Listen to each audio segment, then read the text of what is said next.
Chiefs. Chiefs over here. Oh, man. How are you, sir?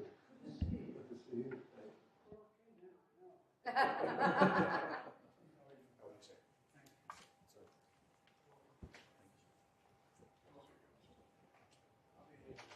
Okay, now.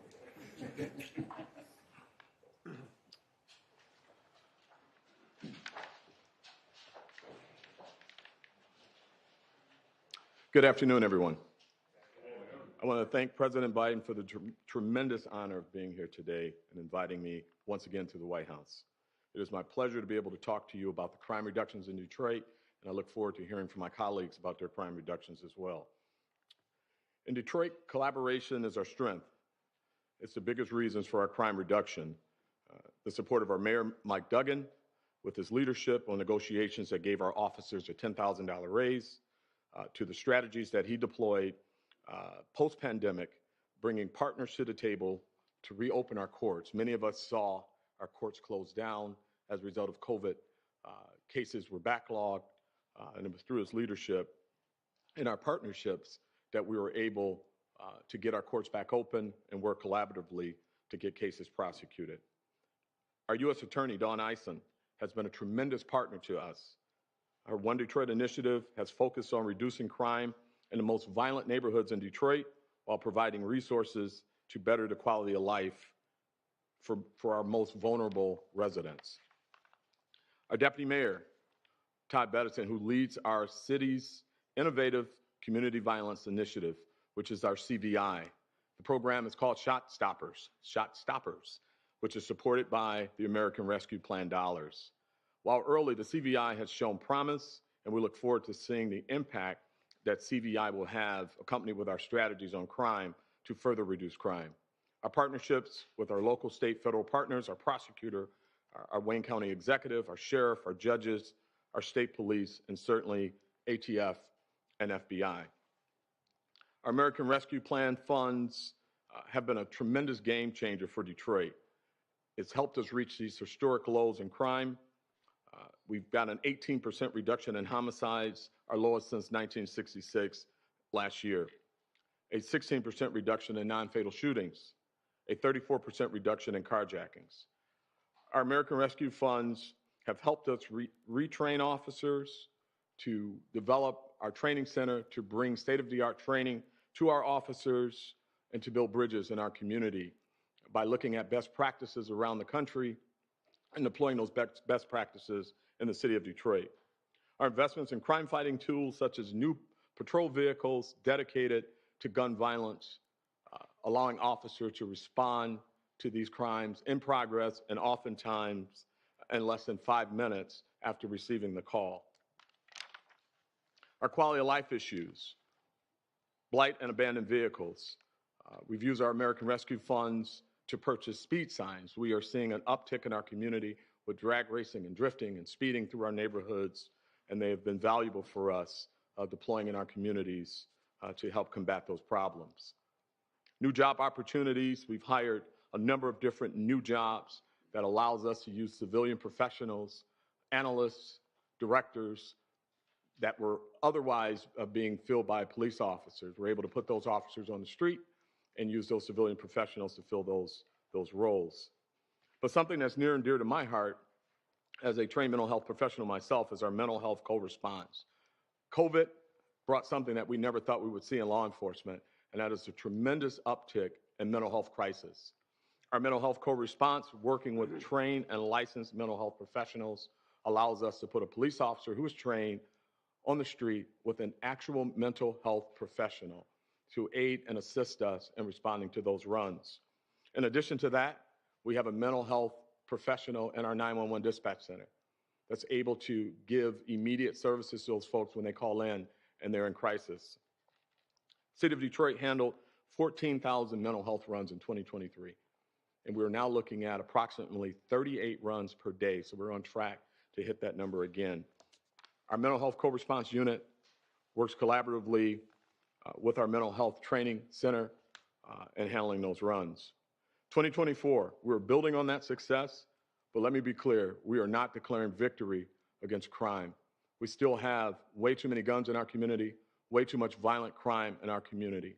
But we're going to continue to work collaboratively with our partners to further reduce crime in 2024. Already, as of yesterday, we are looking at an 18% reduction in homicides for 2024, as opposed to last year this time, 30% reduction in non-fatal shootings, a 47% reduction in carjackings, and we are focused on building on the progress that we've already had. We're going to continue to work in our communities. We will be deploying a program called Serve Then Protect, where every single officer that comes through the Detroit Police Academy will work a community service program in our neighborhoods, whether it be a foot beat program, whether it be aiding a senior before they can patrol in a scout car. Super excited about that program, and we're going to continue to expand our mental health co-response. We are all grateful for the support of our partners at the White House. Thank you. On behalf of every member of the City of Detroit Police Department, I thank you, sir. We work to reduce crime and improve public safety, and we're going to continue. Now, it is my pleasure to introduce the 46th President of the United States, President Joe Biden. Good job.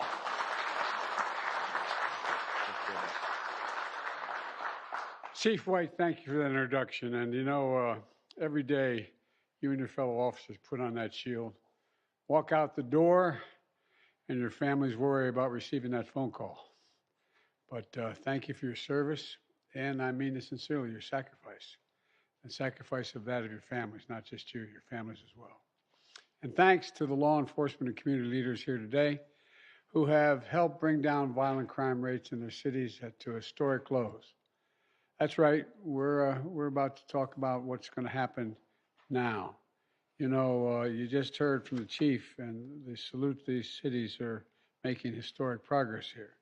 Last year, the United States had one of the lowest rates of all violent crimes in more than 50 years. Murder, rape, aggravated assault, robbery, all dropped sharply, along with burglary, property crime, and theft. And it matters. As president, public safety and crime reduction is a top priority for my administration and for me, and has been for a long time, back when I was chairman of the Judiciary Committee. You know, since day one, my administration has been working with law enforcement, mayors, and community leaders to do what we know works to keep people and communities safe. As was referenced, during the pandemic, states and cities saw violent crime rising, and their budgets were strained as they faced deep cuts in law enforcement and public safety. But we stepped up, thanks to My American Rescue Plan, which I might note not a single person on the other team voted for. We provided $350 billion that was available to deal with these issues. You know, and the fact is that we find ourselves, we could use this money to keep law enforcement on the beat, communities safe from violence. We invested $15 billion to make their communities safer, and we added billions more in grants to help. The Justice Department invested in law enforcement and community violence interruption programs. Because the American Rescue Plan, we have the largest federal investment in fighting crime and preventing violent crime in any time in our history. And that's a big deal. You know, we know being in law enforcement is harder than ever, but and we expect you to be everything to everybody. That's why we've invested in more crisis responders who work alongside police officers, as the Chief said, mental health and social workers who respond to nonviolent crimes as well. More investment in recruiting, retaining, and training officers. More investments in violent prevention to get guns off the street. And on top of that, we're hiring more U.S. attorneys, recruiting more U.S. Marshals, and investing more in technology and training to clear the court backlogs, solve murders, and to deal with apprehending violent fugitives. And we're also working hard to ensure bonds of trust between officers and the people you all serve.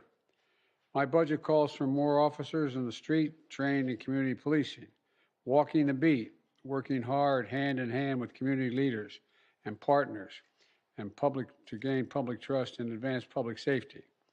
Chiefs in this room know that when their communities trust the police, we can solve a hell of a lot more crimes a hell of a lot faster. That's why I signed the historic executive order to advance executive and accountable community policing. And it's very effective so far.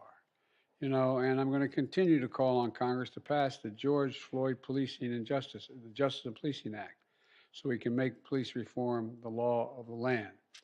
We also made historic investments in proven strategies to interrupt and prevent crime and violence in the first place. These programs use trusted messengers, including people who are in the neighborhood, people who have been incarcerated and released now, people who have been through it, people who know what they're talking about. And we have a track record of reducing violent crime as a consequence of that by 30 to 60% where those programs exist. And finally, my plan goes after the scourge of gun violence in America. I've taken more executive actions to stop the flow of illegal guns than any other administration in history. And we beat the NRA when I signed the most significant gun safety law in nearly 30 years. And we're going to finish the job. We're going to ban assault weapons and high-capacity magazines next time around because it has to be done. I formed the first ever White House Office of Gun Violence Prevention, and I thank Vice President Harris for overseeing this important effort. Let me close with this. Our plan's working, but we still have much more to do, as everyone at this table knows. And that's why we're here today. My administration is going to choose progress over politics, and communities across the country are safer as a result of that policy. There is no greater responsibility than to ensure the safety of families, children, communities, and our nation. And with that, I want to turn this over to Neera Tanden, my domestic policy advisor, and we'll get this discussion going, okay? Thank you. Thank you. I would like to invite the press to exit before we start our discussion. How did your physical go, Mr. President? How did your physical go this morning?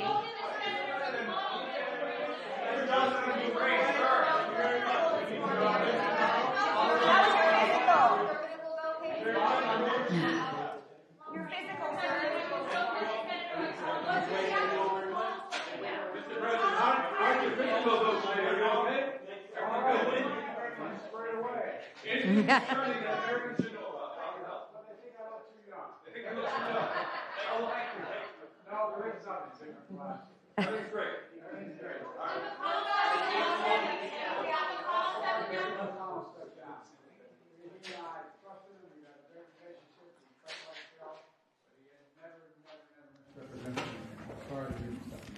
Thank you.